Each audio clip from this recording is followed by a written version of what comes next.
Hyvinkään Ahmoissa kiekko-oppinsa saanut Petteri Virtanen palasi täksi kaudeksi kotoiseen SM-liigaan ja veti ylleen Helsingin IFK:n pelipaidan.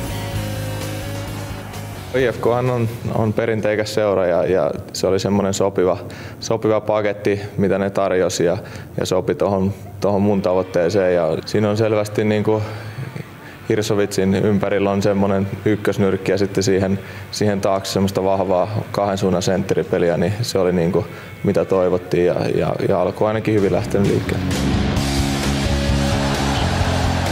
Viimeiset 3 pelikautta vierähtivät Pohjois-Amerikassa Anaheim Ducksin organisaatiossa, mutta 3 NHL-ottelua lukuun ottamatta Farmiliiga AHL:ssä.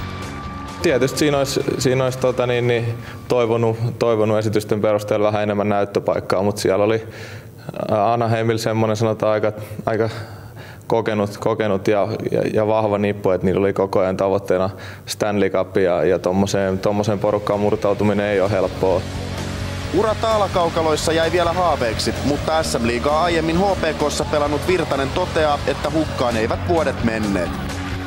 Siellä pelataan kuitenkin paljon, että on 80 plus peliä jo runkosarjassa, että se on niin kuin pelin ympärillä se viikko hyvin pitkälti, että semmoinen rutiini siihen pelaamiseen toivottavasti niin kuin kehittyy ja siinä menin niin kuin henkilökohtaisesti eteenpäin.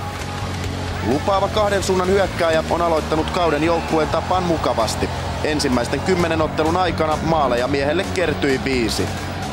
En mä ole niin asettanut mitään, että pitäisi jotain tiettyä osa-aluetta kehittää. Että kyllä pitäisi saada niin kuin hyvää ja kausia, ehkä kansainvälisiä näyttöjä myös niin kuin SM-liigan ohella ja sillä vakuuttaa niin kuin päättäjät. Se NHL-pelaaja, että se on se tavoite, että sitten muut määrittelee, että kuinka hyvä sä oot ja mitä sä teet milloinkin, mutta toivottavasti se status olisi NHL-pelaaja joskus.